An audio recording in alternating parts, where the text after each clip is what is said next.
어제 최고의 화제는 국회 대정부질이었죠. 근데 그 한가운데 있었던 분이 바로 이분인데요. 저희가 스튜디오로 직접 모셨습니다. 전직 법무부 장관이신 박범계 더불어민주당 의원입니다. 어서 오세요, 네, 의원님. 오랜만입니다. 반갑습니다. 어제 그 대정부질이 바로 좀 질문 들어갔으면 좋겠는데 자원하셨던 거예요, 의원님께서? 대정부 질문은 제가 신청했죠. 그래요? 부담 안 느끼셨어요? 이게 전현직 법무장관의 대결 이런 식으로 언론이 다 묘사할 건 뻔한 사실이었는데. 그렇게 쓰시던데 뭐 한동훈 장관을 일부러 골라서 그렇게 한 건 아니고 전반적으로 물어보기 위해서 그렇게 한 겁니다. 그래요? 아무튼 어제 그 대정부 질의를 좀 마친 소감을 좀 한마디 좀 여쭤봤으면 좋겠는데 어떠세요?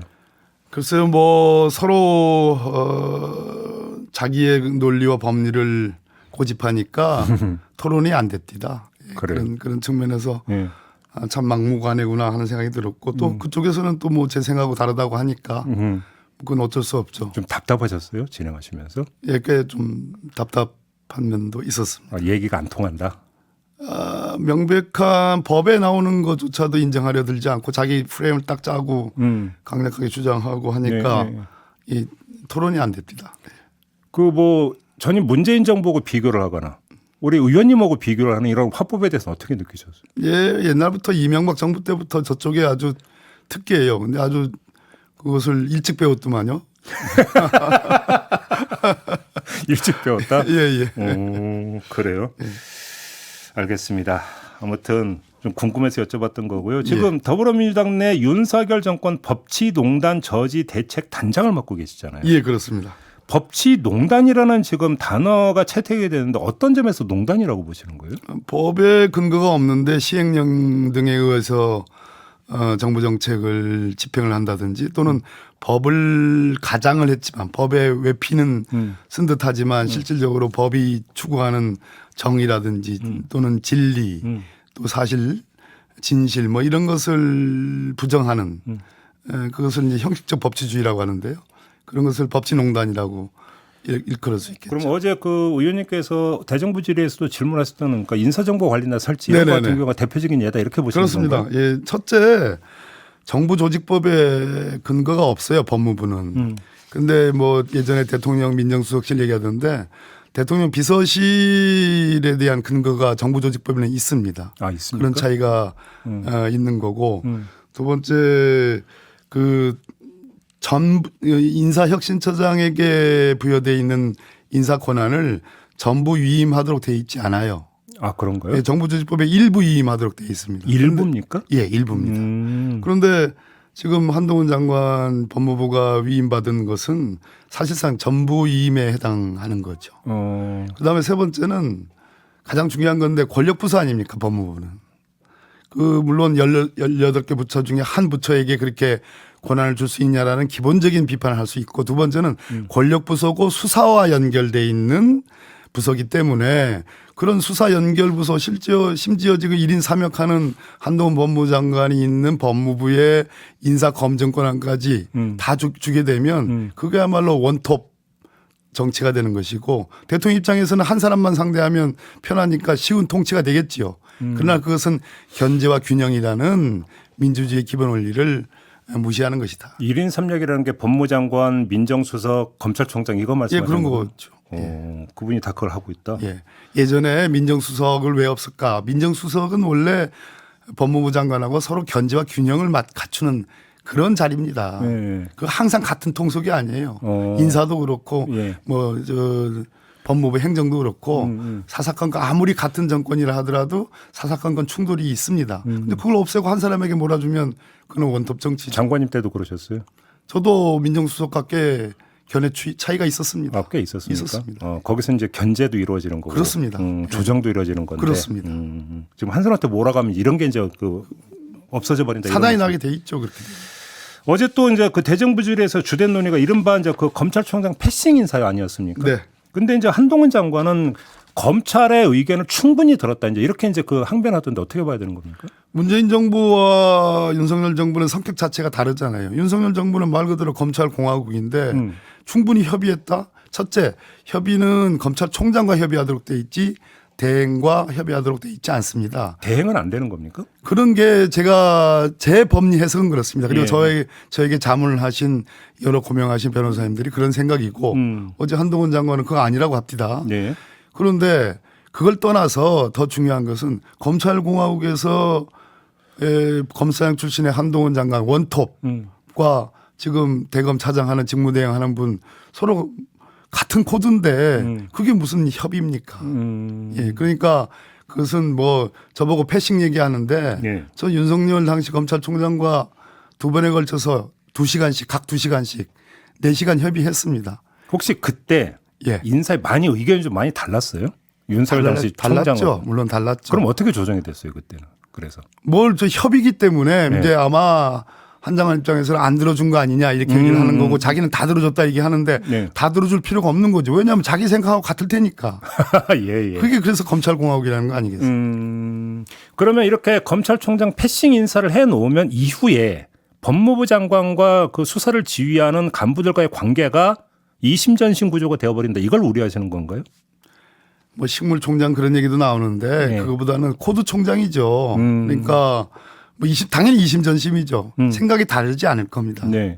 물론 다음 총장이 어떤 사람이 올지는 모르겠습니다만 다 개인적인 어떤 인격의 차이, 소양의 차이 또 뭐 철학의 차이는 다소 있을지 모르겠으나 그러나 전체적으로는 뭐 대통령부터 시작해서 원톱의 한동훈 장관 그 뒤에 지금 사실상 총장을 보좌하는 검사장급 부장들도 다 한동훈 장관이 다 지금 이 사건을 행사한 건데 다음 총장이 누가 온들 그게 무슨 다른 색깔 다른 목소리를 낼 수 있다고 보지 않습니다. 제가 이 질문을 드린 특별한 이유가 있는데 어제 한동훈 장관이 그 점을 상당히 가져왔는데 나는 구체적 사건에 대해서 지휘를 하지 않는다. 이 점을 상당히 강조를 했거든요. 그다음에 윤석열 대통령도 법무부 장관의 수사지휘권 폐지한다고 얘기를 했었고 어떻게 봐야 되는 겁니까? 검찰공화국이라고 제가 말씀드렸고 자신 있다는 얘기 아닙니까? 눈만 봐도 눈빛만 봐도 다 알 수 있는 관계고 눈빛만 봐도 아는 뭔 사람들. 생각을 하는지 알 수 있고 위에서 대통령이 어디에 관심을 두고 있는지 다 알 수 있는데 예. 그냥 대통령이 어떤 관심사를 은연중에 표현하는 게 아니라 노골적으로 표현하잖아요.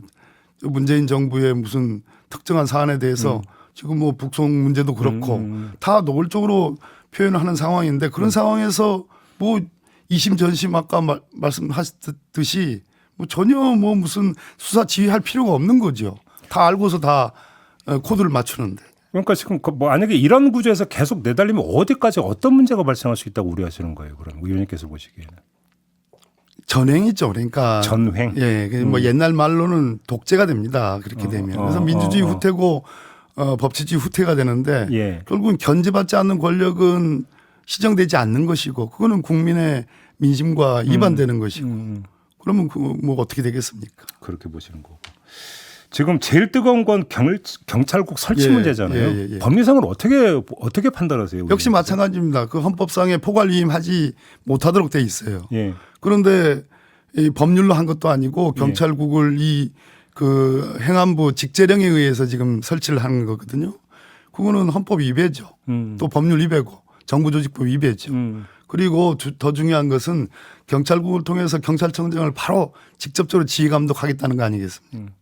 지금 뭐 어제 이상민 장관은 수사지휘하지 않겠다고 얘기하는데 수사지휘라는 게 딱 그거만 찍어가지고 요거 요렇게 해, 요렇게 보고해라고 하는 게 아니라 그 주변에 있는 주변부에 관한 정책들 여러 가지 뭐 행정사항들 관심사항들 그런 것을 보고해 하면 다 이게 무슨 말인지 다 압니다. 예. 그러니까 돌려서 말해도 다 알아듣는다.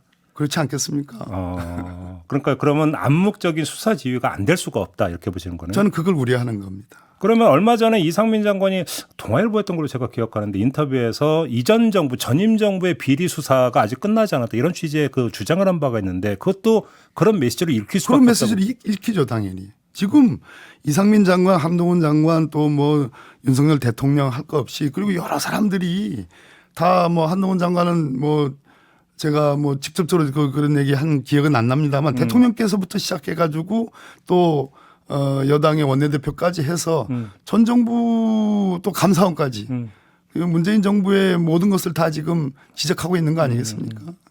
그래요. 그쪽으로 갈 것이다. 그런데 지금 이게 법을 바꿔야 되는데 법을 그 우회해서 시행령으로 가는 게 문제가 있다는 주장을 했지만 우리는 법제처 유권 해석도 받았고 문제 없다. 이 주장을 하고 있잖아요. 법제처 논쟁이 꽤 있었죠. 뭐 네. 어느 정부 때나 네. 법제처장이 정부의 코드에 맞춰서 해석을 하는 거 아니냐라는 논란이 있었습니다만 이번에 이완규 법제처장도 역시 마찬가지입니다. 다 검사 출신들 아닙니까? 특히 이완규 처장은 대통령과 같은 동기고요. 징계 국면에서 막 변호인인가 그랬었죠. 물론 그렇고요. 예. 저 취소소송에서 예. 변호인 대리인 아니었습니까? 예.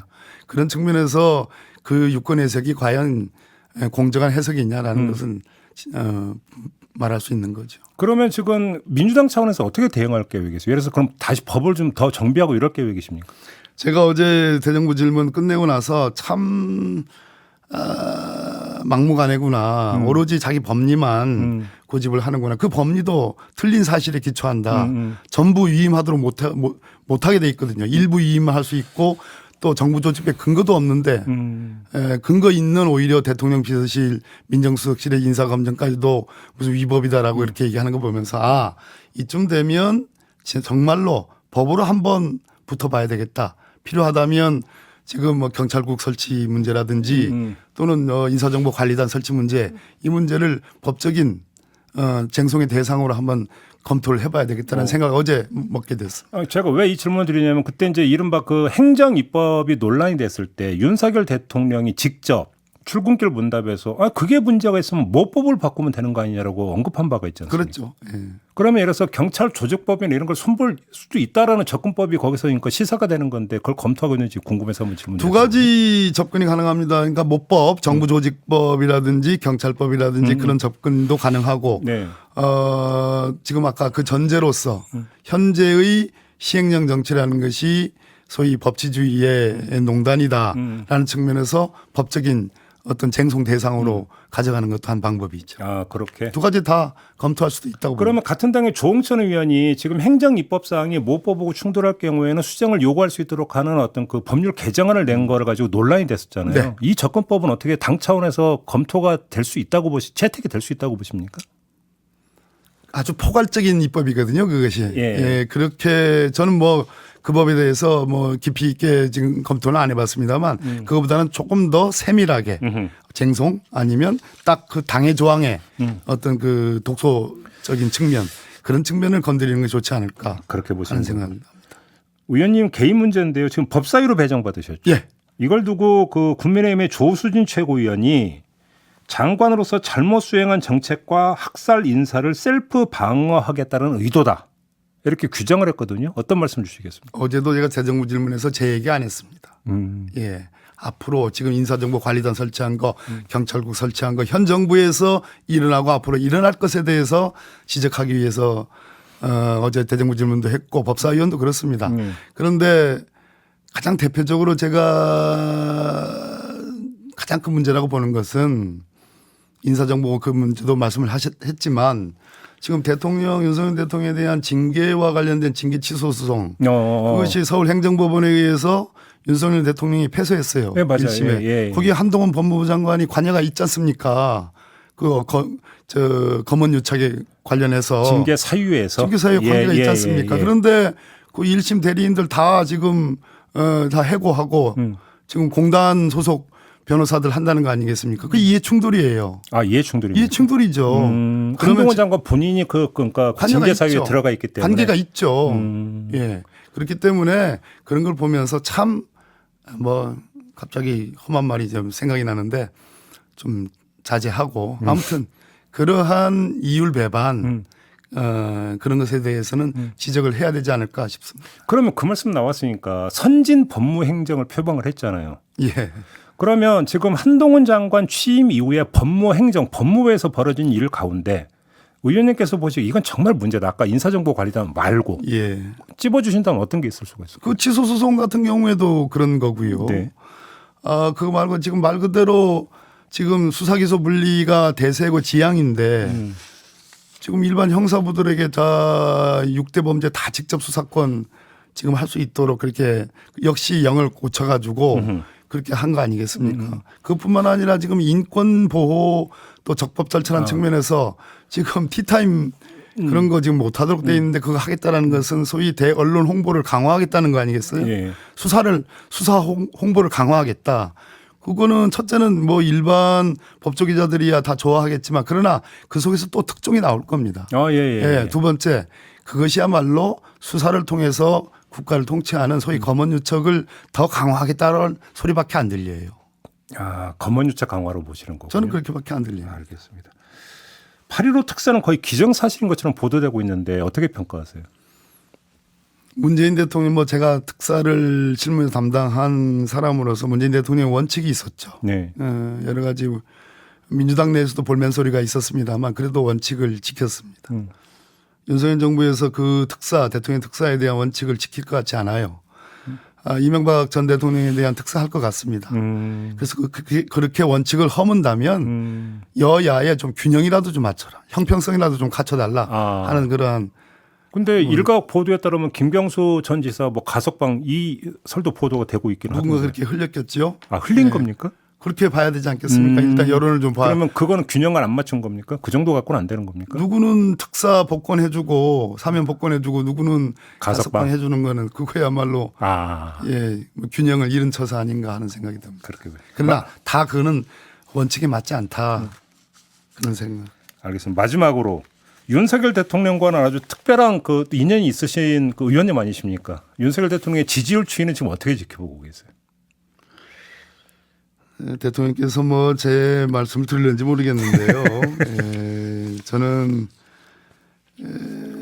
전 정부 문재인 정부에 대한 보복 수사 그거 통 크게 하지 않겠다. 그리고 오로지 민생 경제에 전념하겠다라는 선언 좀 해줬으면 좋겠습니다. 듣지는 않을 겁니다. 아마. 그러면 지지율이 많이 반등할 거라고 보세요? 그거야 모르겠습니다. 그건 국민들이 판단하기 나름이겠죠. 알겠습니다. 마무리할게요. 고맙습니다, 의원님. 감사합니다. 더불어민주당의 박범계 의원이었습니다.